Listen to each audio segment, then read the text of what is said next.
Nechama Skolnick-Moskowitz, the Director of Curriculum Resources for the Jewish Education Center of Cleveland, and I consider myself to be a catalyst for Onward Hebrew, and I'm delighted to be with you on this. I'm going to do this webinar in 3 parts. The first part is what was originally promised to you when I began advertising for this. There's information in Onward Hebrew that is about sound to print, and I want to make sure that that's explained. I'm kind of grouping it in a different kind of a way that may be helpful to you. So I want to make sure to do that. That each segment will take about 15 minutes. There'll be another section where I want to share some research that has blown my mind, and it has a lot to do with sound to print. I'm going to share that and see where the conversation goes. And then we'll have plenty of time at the end to also raise questions, comments. I'm really hoping that this becomes more of a conversation as we go on. All right, so I want to start with this question of why sound to print. For a native speaker, they have generally spent 5 to 6 years hearing language, reacting to language. It's the story of you going up and a child, raises their hand and wants to go up, and then eventually they say up. So they hear language, they react to language, they produce language, and they recognize that there's print before they actually can read. It's kind of that example of looking at a Cheerios box and knowing that there's cereal in there and we call it Cheerios, and eventually being able to read what it is.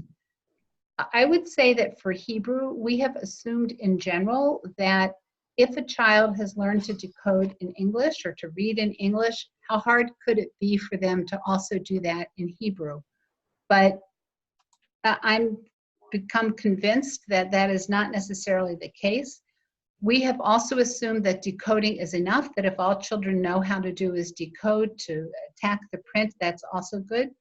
But unless children know the sounds of Hebrew, there's no way to self-correct. It's like looking at the word in English, cat, C-A-T, and going, cat, oh, I do know what that is, but they don't necessarily know how to self-correct when they see a word like the misvotav. It's always letter, vowel, sign, letter, vowel, sign, letter, vowel, sign, and that can be just frustrating. So what I want to do is to share with you information that you can find online in greater detail. There are 2 things on this page. One is the pink thing that says Teaching Strategies. I'll tell you where this is. You go to onwardhebrew.org. You click on the Resources tab in the top right, and then you'll see a variety of big categories. You want to click on Sound to Print, and then after you click on Sound to Print, you get to this page. You'll first see at the top of the page a paragraph explaining what Sound to Print is, and then you scroll down a bit and you see this. So you have the Teaching Strategies, which gives you this lovely printed book. It's a free download. You can print it any way you want, color, black and white. It offers a lot of strategies for teaching sound to print. And then the other thing that's on this page are the sound to print teaching modules, which I figured not everybody was going to go read this, but maybe they would end up reading or looking at things. So I created 5-ish minute teaching modules. I'll give you a clue that if you play it on faster speed, 1.25 or 1.5, it sounds a whole lot better than otherwise. So that's there for you to take a look at. So I want to share 3 ways of grouping the information. One is that you want to cultivate Hebrew sounds, one is that you want to cue Hebrew sounds, and the third is that you want to connect the Hebrew sound to print. Cultivating, if you are an Onward Hebrew program, then there is the great probability that you're doing this already with Hebrew through movement. Kids are beginning to hear Hebrew in a more natural kind of a way. You're doing this with Jewish life vocabulary. A child does something great and you say kol hakavod, or they sneeze and you go la briut, or you say grab your siddur, we're going to tefillah. But it's about infusing Hebrew into our English sentences so that they can hear and get it in a very different kind of a way. And it's also what I call intentional Hebrew tefillah, which means that We're doing tefillah. We usually do tefillah in Hebrew anyway, but also with some attention to the Hebrew so that the blessings and the prayers can get stored in their memory just because they've been doing it over and over and over again. So those are all examples of cultivating Hebrew sounds. Another way you can do that is cuing Hebrew sounds, and this can be done easily by a teacher in a classroom. There are things that you can do that just bring it all to the fore. Again, if our kids haven't heard b'mitzvot tav as a separate word and you ask them to decode it, it's hard. Again, they have no idea how to self-correct, but you can cue in different ways. So all of these, again, are in this lovely booklet with explanations of how to do each one. But one of the things I think that we should be doing much more often is starting, if we're working on a prayer blessing, always start your session by singing it or reciting it or however it is that your congregation does it. And then conclude also with that prayer or blessing. You want to have them, again, hear it multiple times, multiple ways, and also to participate in that. Another thing you can do is you offer the sound, you let them hear it, and then they can find different ways to, you can use different ways to help them find it. One interesting app that I've used before is this number 3, JI Tap. It stands for Jewish Interactive Tap. And it's an app that if you're not afraid of technology and you're a little bit creative, it's easy to do. They offer all kinds of resources for you. And what you do is you offer the printed page of a prayer or a blessing. You cut it apart into strips so that each one acts by itself if they were tapped. And then you offer instructions to the students. So let's say you've put up a vote v'imahot. You might say, tap the line that says Elohei Avraham, Elohei Yitzchak. All this is recorded in the game or activity. They tap it, and then if they've tapped the right one, they get positive feedback. And if they haven't tapped the right one, they hear it again, and then they need to find it. It's about cueing the sound and finding the print. If you want to see some samples of JI Tap, I did 2 of them that are with this kind of way of doing it. Look up Moskowitz, JECC, and then a vote v'imahot, and there you will find exactly what I just described, this thing that breaks apart a vote v'imahot and has them constantly hearing and tapping and so on. And then I did another one for Kiddusha that you can find there too. What's interesting is that according to the research, and we'll do this a little bit more in part 2, is that fluent, skilled readers in their native language can instantly recognize a word out of context. So the more you do with cueing via sound and then print, the better chance you have of getting students to more fluent reading. The other thing that's noted on this page that I want to say is that students need to know that it's okay to use whatever information they have in their head and apply it to what they're seeing in print. That it's not cheating. If they know a prayer or blessing, they can run through it in their mind and figure out then what it is that they're seeing on the page that they now match with what's in their head, with what's in the print. Another way to do this is with games, lots of games. We all like games. Again, each of these are described in the booklet and in the modules. I've been for a while focusing on macro. So when I've done sound to print, just the way I described it with vote v'imahot and JI Tap, I usually say, find a phrase, it's a word, it's something bigger. But one of the things in the second part that we're going to be talking about is the importance of also helping students recognize the micro, the syllables that are there. Not even the syllables, but even just a letter and a vowel sign that's put together. So for instance, if they're looking at the word b'mitzvot tav, you could ask them to point to vo and then spend some time talking about how the vav there creates the vo as compared to the vav at the end that creates the stopping of the V sound, so that they they see it and they talk about it, and again, they're focusing on the micro piece of a word. So that was all cueing Hebrew sound, and then the question is how we cue Hebrew print. And the example that I keep giving, which I really love, is having students focus more on syllables. When I've presented this in the past, there's always somebody who says, well, wait, that's not right. But the thing about understanding Hebrew syllables is that the rules are very different from how we do syllables in English. If I were doing syllables in English and trying to figure out how many syllables syllable had, I'd clap. So I'd go syllable, I clap 3 times. That has 3 syllables according to the English rules. But Hebrew has a different starting point. It says that every syllable needs a vowel sign. And it has to be a regular whole kind of vowel sign. 2 things are not vowel signs. One is the shva, those 2 dots going down. And actually that was put into place in words to say, wait, there's no vowel sign, don't even bother looking. And the other is a chataf, which is the shva with one of these 3 vowels that you see there. And that's a kind of shva. There's all kinds of grammatical reasons why it's in place where it is, but it's also not a vowel sign. So I'm going to give you a word to look at, and I'd like for you to figure out in Hebrew how many syllables are there. And I'm just going to add one other piece that may help you stay with the rules of Hebrew.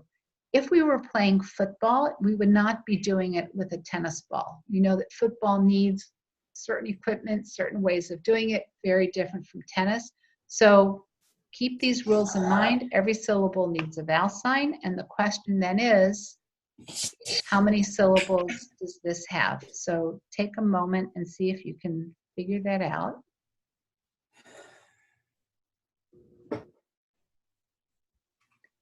And I'll show you that this word looks long and often stops kids in their track. There's 10 characters, but it really only has 4 vowels by the rules of how we divide syllables in Hebrew.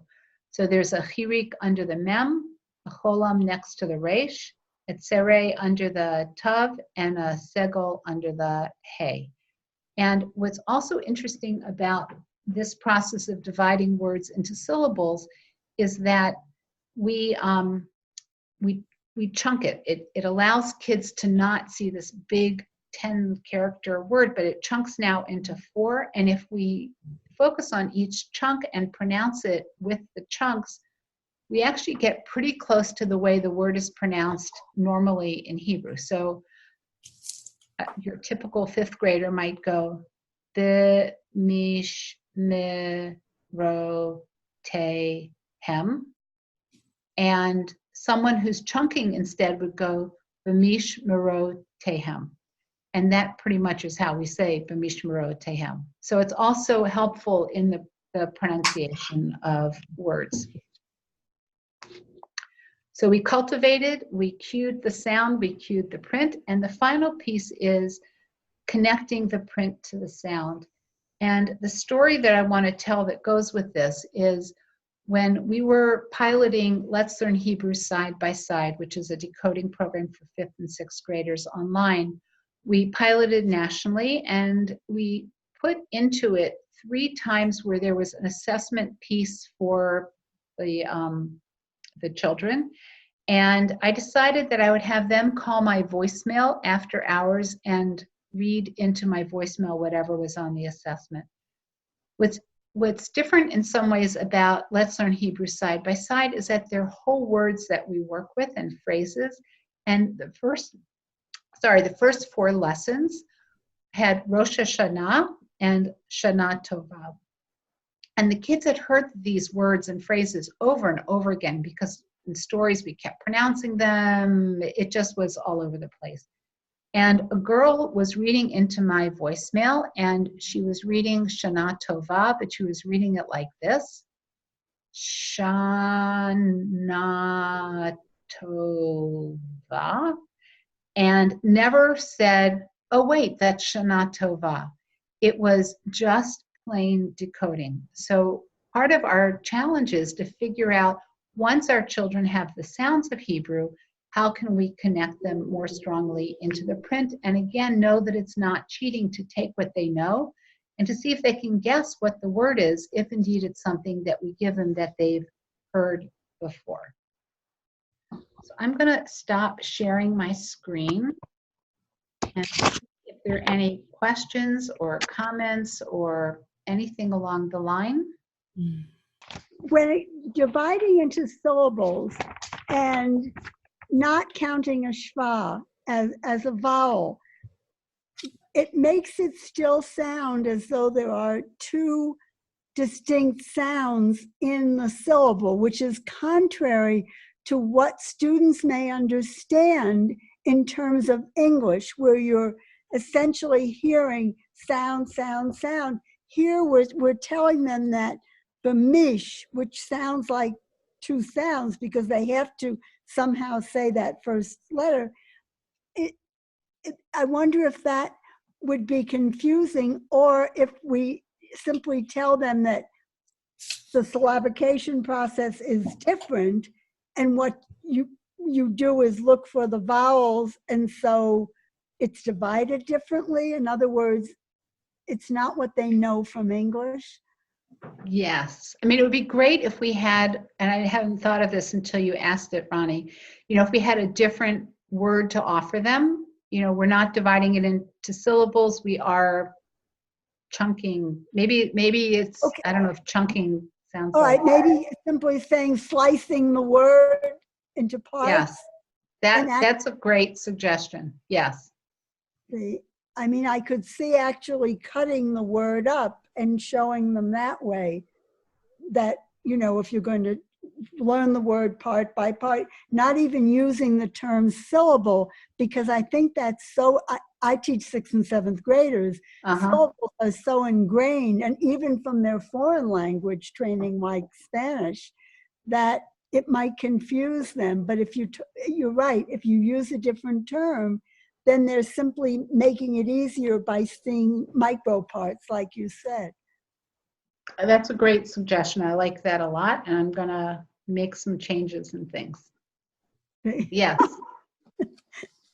But your idea is great in terms of seeing this big long word, and I like that better than teaching the schwa as a vowel, which I had been doing. Yeah, and I have to say that I don't, and this is probably terrible to admit, when I'm teaching, I don't pay attention to Shava, Na, and Nach, because I think that for new, unless you're really a grammarian, there are other rules to understand as to what makes it Na and what makes it Nach. I mean, sometimes it's easy. It just ends, or it's definitely the start of a word. But if you're dividing words into syllables, then it more naturally, if you're slicing your words apart, then you're able to, it just slices, and then you either stop it or you start it. Okay, and I think that you're right. That makes sense. It takes it what I call for them the sounded schwa and silent schwa, and I think it's probably too much information. It's better off to do. I like the concept of breaking it up a different way, and that will follow naturally, because they have to say the word if it begins the set of letters, and they have to say the schwa. They'll hear it without knowing something separately, and just tell them don't worry about that. Okay. one less thing for them to have to look at and focus on. Agreed. And one of the other things that's in here is you don't even have to. Yes, the children can then use it, especially if they're stuck. They're stuck somewhere and they need to figure out how to attack the word. It's a great technique to use. But you can also do this slicing of words without ever having them read it, and it will still help them do better. And in that booklet, it talks about how to have children work in pairs or in teams, figuring out how many, we'll call it slices, a word will be divided into, and then sharing that back with the class and seeing, usually the first time you do it, if you give them a whole group of words, I usually do it so that I print it out they can literally manipulate the words into piles of 1, 2, 3, and 4 syllables. And then the question is, how many words do you have in each pile? They record that on the board, and then people look and say, wait, I have 5, you have 3, we have to go back and count again. So that constant looking, again, it trains them, it puts them in the habit of paying more attention to what's inside the word, and that's really helpful to them. I see. Okay. And this is in the teaching strategies. Yes, it's okay. page 11-ish, and then the way of doing this is described on page 13.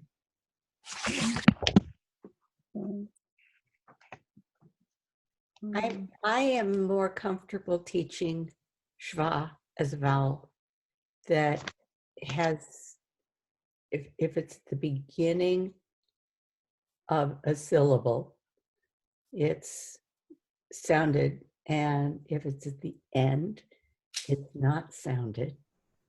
And it's simply because I've taught, reading for so many years that right. I'm comfortable with syllables. And then as kids, I find that as kids read and we repeat things over and over, they know that it's not b-mitzvah, it's b-mitzvah. Right. And I find I don't have any problem with them, not being able to distinguish that. So I think it would be interesting if you tried it at some point just to see how it works out. This thing about a schwa not being a vowel sign is part of Hebrew grammar. It's not made up. So you might try it sometime with the class that you feel would go along with you in playing it out. And if it works, you have another tool in your toolkit. And if not, you've got your way of doing it. Okay. Okay.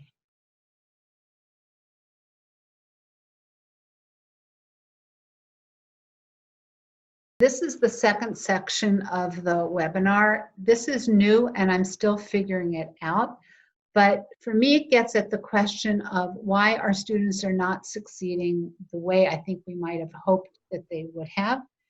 So many directors, and it would be interesting to get a percentage, I have no idea, but directors will often say, thank goodness for the bar and bat mitzvah tutors. Wherever a child is, they will take them and they'll make sure that they're bima ready when it's time for their bar and bat mitzvah.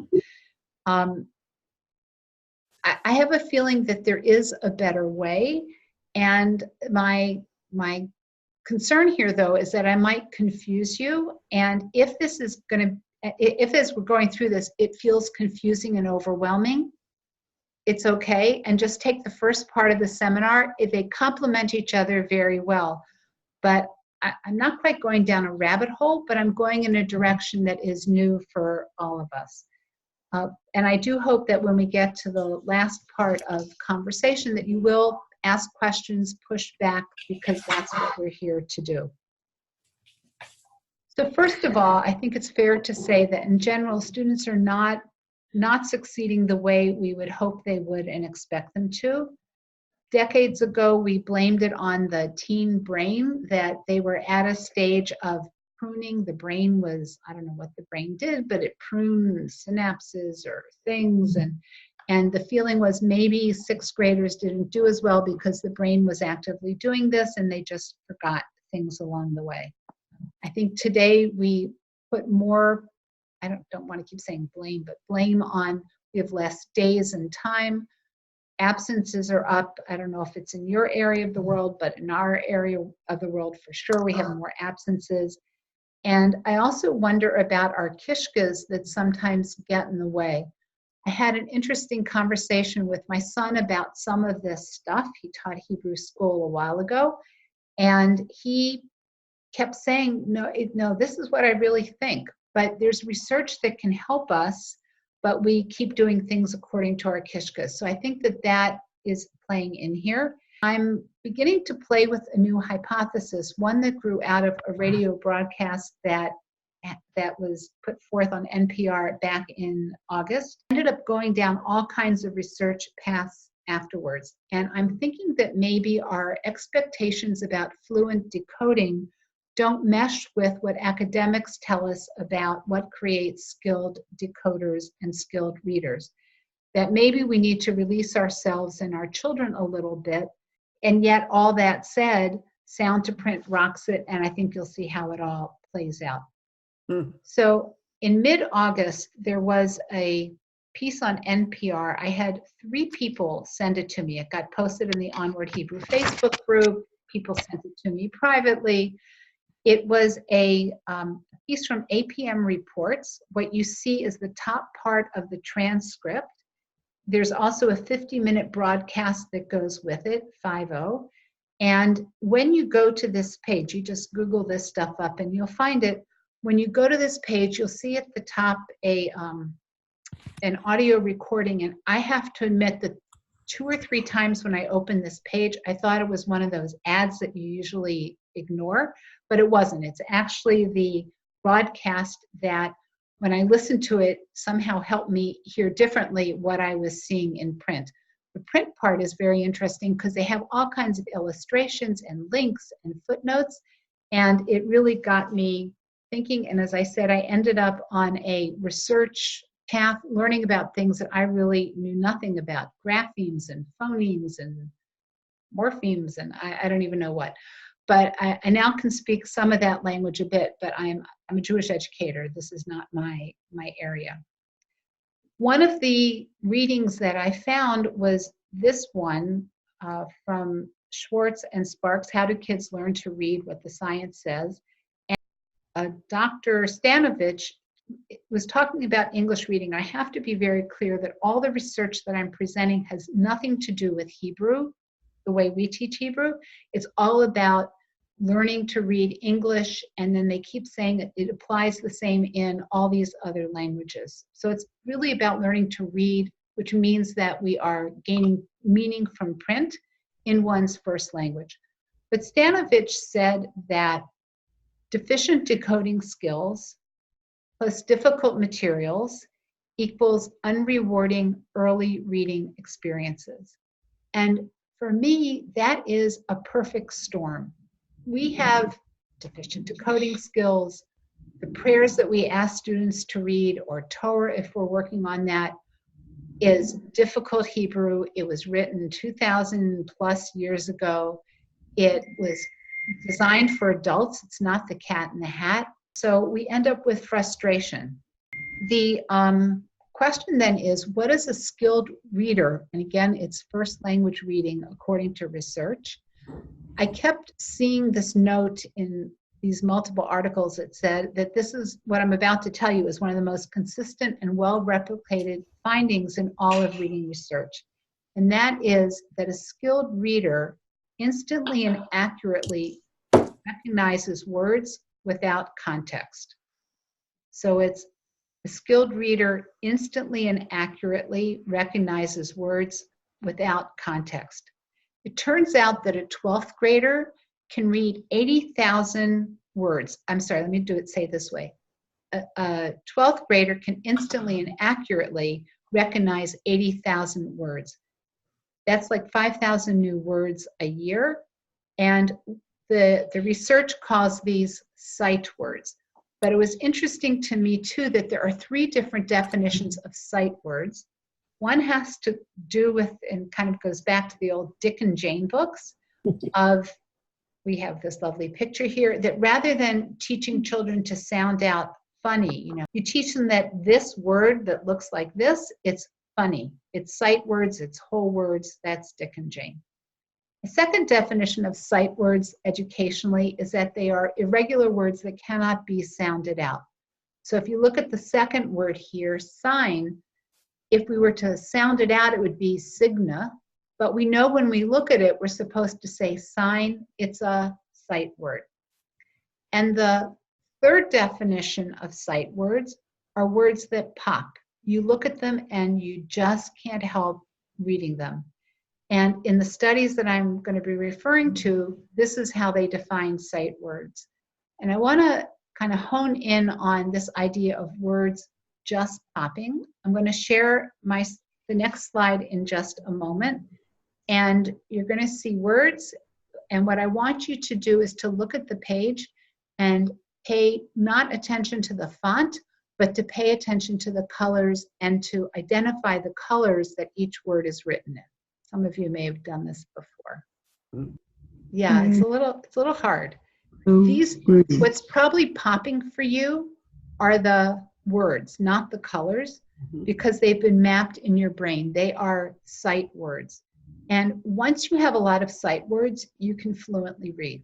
And that's really all that it takes, is a lot of sight words that just keep popping at you and you put them together. And I found this great quote that said, when you have a lot of sight words, the burden of reading is abated. I thought that was pretty cool. And that would be wonderful for our students in relationship to Hebrew if we could get them to that point. So this is the Kiddush. And the question is, as you're looking at this page, what words are you decoding? What words are sight words that you just can't help but read them? They're popped into your brain. And the other thing is, because this is a blessing that you probably have stored in your memory, there's a good chance that there's this added piece of recitation that's adding into this. I don't know quite what to do with that exactly, but that's also part of our sound to print process. So I sat at Yom Kippur services, and this was right in the midst of me doing a lot of this reading. And I know I should have been focused on other things, but I was looking at the print on the page, trying to see Hebrew sight words, what things were popping, what weren't, and so on. And if you look at the blessing with Mitzrayim and Ha'amim, they end the same, although we happen to have vowel signs that help us know that it's Mitzrayim and Ha'amim. The chirik is in a different place in each, and it makes a slightly different sound, but the ending kind of looks the same. The question is, for our students, what does it take to be this skillful that perhaps they can move from decoding to just looking at a word and catching it, so that indeed they become fluent? Because here's the rub. If all you can do is decode, you cannot in any way stay up at synagogue speed. You have to have this stored in memory, and or it has to be a whole series of sight words that you can read fluently. And how does this all happen? It's this thing called orthographic mapping, which is a relatively recent discovery for those who do reading research. And it's the process by which readers store written words for immediate and effortless retrieval. And I'm going to say it again. Skilled readers can instantly and accurately recognize words without context. And they do this because of orthographic mapping. It's a bit of an oversimplification, but the phonic decoding that our children do is print to brain. It is part to whole. And if they're tapping into orthographic mapping, which for sure they're doing in English, it's brain to print. It's whole to the part. It's a very different kind of a process. So I said earlier that a high school senior has 80,000 sight words stored in whatever it means to have it all stored in their brain. When a child is entering first grade, a typical first grader has anywhere from 100 to 500 sight words stored like this. And by the time they're in third grade, they have anywhere between 3,000 to 8,000 sight words stored. It's acquired rapidly, and if you can imagine a third grader already having maybe 8,000 words that they just know and they can know the meaning of, there has to be a way that this happens. So if I go back to that article that I shared at the very beginning of all this, the one from APM Reports, there's a section in there that talks about orthographic mapping, and my favorite footnote, like we should all have favorite footnotes, is number 35. It talks about the woman, I think her name is Linnea Ehri, E-H-R-I, who's a professor at SUNY in New York. And it talks about Dr. David Scher, who it turns out is a professor at the University of Haifa. Dr. Ehri is the one who first put out this hypothesis of orthographic mapping. And Dr. Scher's addition is that he says that this is self-taught. What's interesting about Dr. Scher is that he's Australian, so he publishes a lot in English, thank goodness for us. And he studies children who are learning to read Hebrew and English and Arabic. So he's got a lot of different things coming to this. He said the only way that you can get to, let's call it 8,000 words by the end of 3rd grade, is because it's self-taught. Nobody's giving you flashcards. Nobody's having you do things. And when children are proficient at phonic decoding, so we do need to get them to that stage, they teach themselves to read because they're paying attention now to the internal structure of a word. They sound it out, and this process of sounding it out is what creates the word in memory, which is one of my reasons for appreciating the slicing words into slices. I'll still work on that section because that helps us help children focus on the internal part of words. How does this work? It's this 3 things it's like a perfect storm of 3 things. Children need to have letter sound proficiency. They need to know the letters and know what sounds go to them. There's research on, do you need to know the names of letters, or is it just good enough to know the sounds? With Hebrew, it turns out, and I never thought about this before, it turns out that 1/3 of the letters are, I think they're called homophones, meaning that they all produce the same sound. So if you think about a sin and a samach, or a vav and a vet, like if you just said the v sound, like, well, what am I looking for on the page?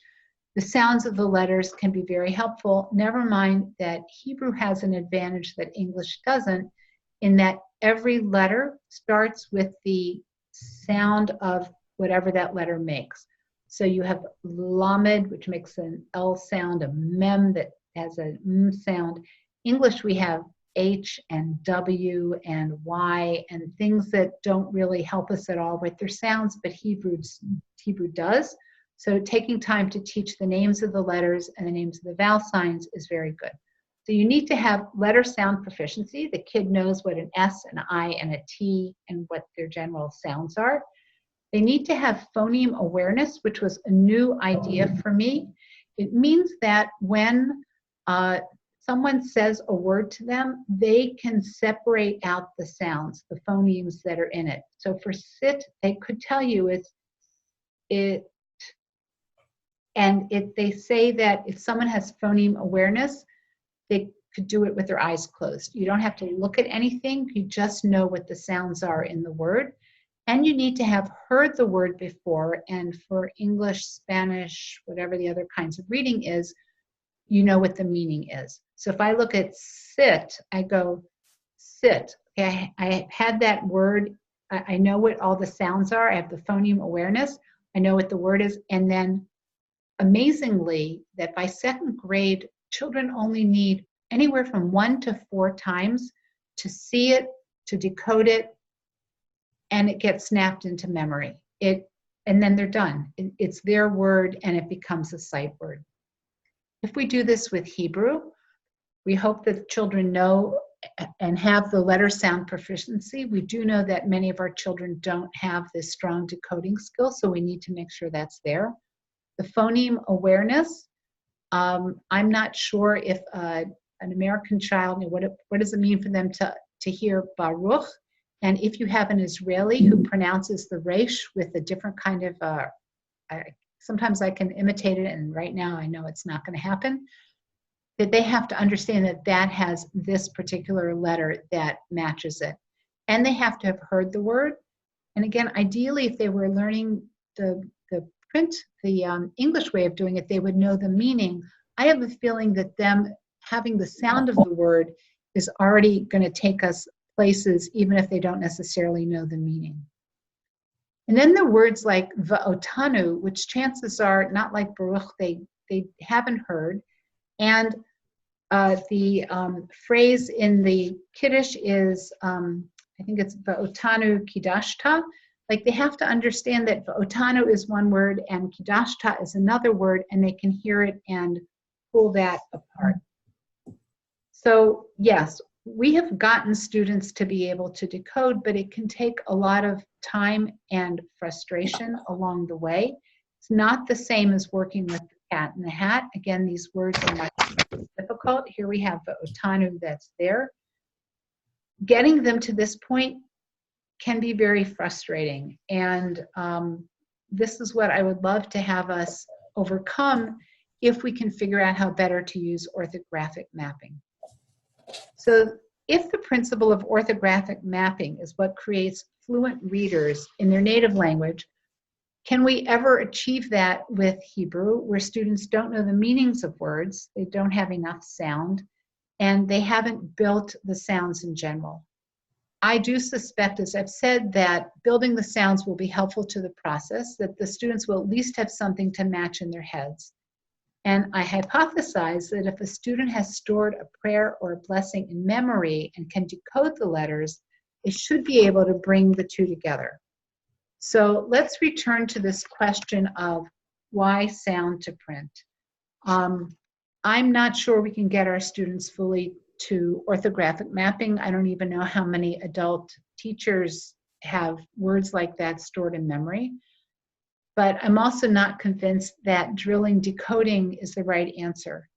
There are colleagues who say, you know, we really need to figure out, especially with OnwardHebrew proficiency tests, like we need to be able to prove that our students are decoding better, faster, easier than with the traditional way of doing it.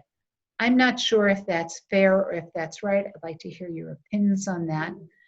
I do believe that sound to print holds promise for us, and that the students who have the sounds of Hebrew, the prayers and the blessings in their head, and the ability to decode Hebrew letters can bring all that together. They can stay at synagogue speed because the prayers are stored in memory and they can follow the words on the page as they go. And the other thing is that there's an app for that, that whether it's prayers or blessings or pieces of Torah, there are apps. And I do remember that my brother back in the 60s learned his Torah portion with these big reel-to-reel tape recorders. Like, we've had things like this for a while. As our learners pay attention more to the print and the sounds, I do believe that they'll become more proficient readers. And maybe their brains will get to the point of orthographically mapping so that words become sight words. And for me, that would be very cool. So that's my sound to print way of thinking about things in orthographic mapping. But I wanted to see if you're still with me and what your thoughts are in thinking about that for your settings and your children.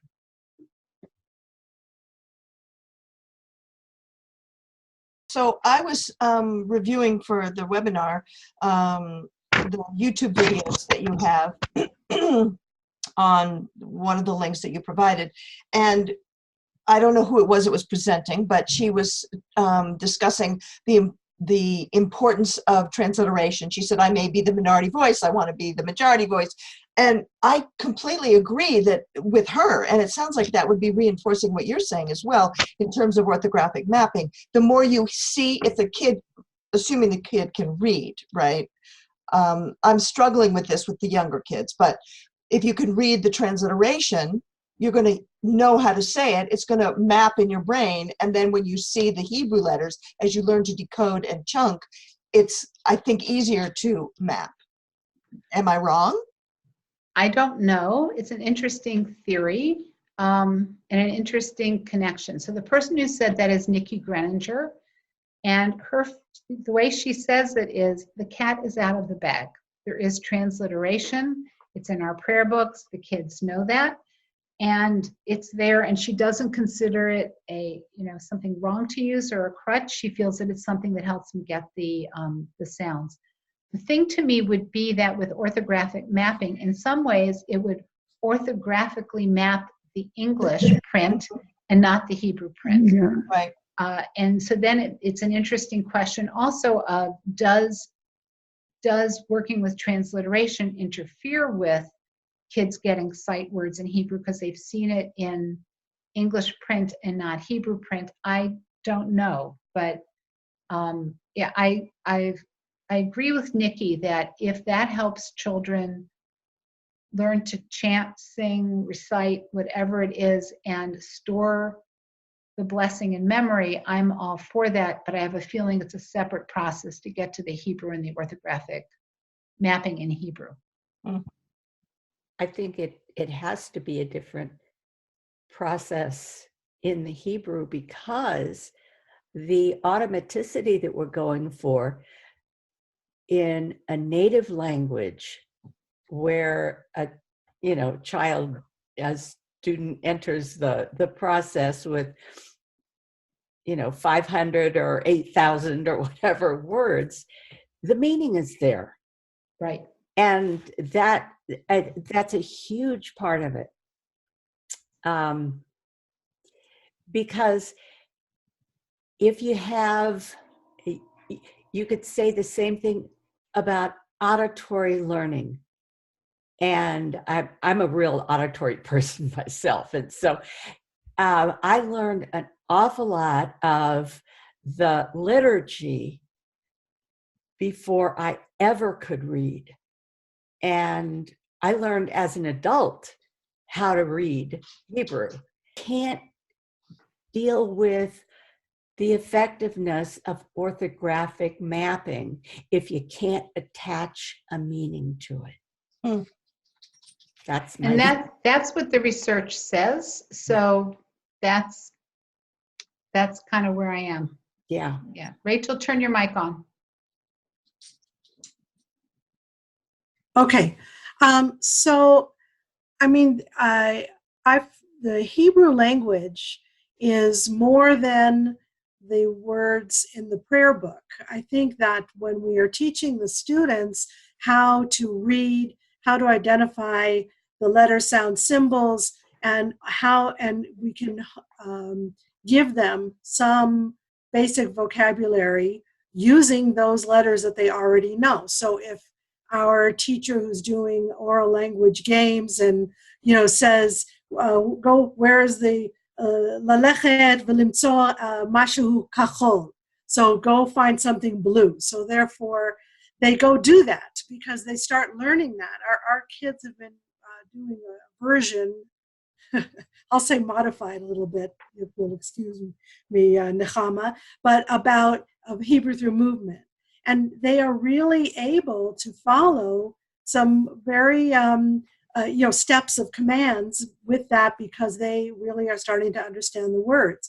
If we can take, when kids are learning a language, they get a lot of language at home before they ever have a symbol next to it, before they ever Right. Dick and Jane, which I happen to have used when I was in first grade. So if we take instead, like they did in the classroom, he counted off the kids, echad, shtayim, shalosh, echad, shtayim, shalosh. Whoever is the number echad, he said it in Hebrew, obviously, but raise your hand. They automatically raise their hands. The ones raise their hand. So if we take the word echad, which also happens to be in our prayers, and identify it with the letters so that they start seeing that, and not necessarily right away. This can be closer to, I'm thinking in my school, what I'm trying to do is third grade be that pivotal year where they get Hebrew oral language mostly, or some of it. It's a religious school, so we have very little time. Kindergarten first, second. By third grade, and they look at the letters, symbols, and then they have a word that goes with it. And if they know those letters, then even in the liturgy or even in the Torah, we have words that can be recognized easily and can be sounded out easily and can be part of what they are, of their lives. I used to work in a day school, So we had Hebrew every day, and we had integrated everything, and it was and so they were doing Hebrew as a second language, basically. But we have in the synagogue, it's almost like a whole other vocabulary that we need, that they should be able to see. A child should be able to recognize without having to every single time they see the blessing. And I have kids that do that. They don't really see it as a set, and so I look at those things as the key to some of that context, because we have to help them understand, help them make that leap to, oh, I know that word, instead of having to always break down every word, so that they're creating a set of words they know by sight. And then, of course, that will enhance with reading and all this language. What Nechama was talking about, I think, gets enhanced by what they already know, can then build on the next thing. And that whether they end up sometimes reading the transliteration because we forget to have the kids bring their prayers, their prayer books, Mishkan Tefillah, untransliterated with them into the chapel for the Tefillah, well, that's okay. But I think that we can create this like synagogue language. It's not Hebrew in Israel. It's not, transliteration, but it is Hebrew with Hebrew letters, so that they feel connected, because we are a people, we're a nation, and I feel it adds to the idea of Am Yisrael if they know that Hebrew is the language of Am Yisrael. So I'm with you on all that. One of the things with Onward Hebrew is to say, let's spend even more time building the sounds before we get to the print, Right. so that they have an even richer a richer background. And when they get to the point of print, it goes very fast. They're very motivated. It just kind of happens. So there are places that are indeed, as yours, teaching in third grade with the letters and the vowel signs, and there are others that are waiting. And so the question is, if they've got more of the vocabulary, could it become more orthographically mapped? I was wondering how you would introduce letters and kind of a more sound to print philosophy, if there's any special like suggestions you had, but like very, very basic letters. So the one experiment that I did with this is the program called Let's Learn Hebrew Side by Side, which takes words that they know and introduces the letters for that. So as I indicated, the first lesson is Shana Tova and Rosh Hashanah. And by the time they get to the end, they can keep using the sounds to match to the print on the page to see how that plays out. We're actually in the process of revising Let's Learn Hebrew Side by Side, and I want to see if there's more things that we can do that help based on orthographic mapping, or what I now understand about some of these other things that would help us move along more. I think that one of the key things for me, whether it's introducing letters or whether it's prayer stuff, is that we don't make kids struggle. It's about the sound to the print, so that they hear the word. They're not the ones that are being asked to sound it out. You offer it to them, and then let them look at the print on the page and not just parrot it back to you, but to really have them, as much as they can, decode what they see on the page. And I think that's going to go a long way, sound to print, to make that happen. Thank you. Where do you I'm using Hebrew Side by Side, and I love it. Good. It's so relaxed, and it's just natural. It's really natural, and I'm totally thrilled using that program. Excellent. Thank you. Ronnie, I'd like to ask a question in terms of things we haven't talked much about. We've talked about decoding, but we haven't really discussed getting the translating. In other words, understanding what it is you're decoding. Where do things like prefixes, suffixes, root letters, where does that come in? Because I'm trying to get my students to at least be able to make some sense of the words they're saying in the prayers.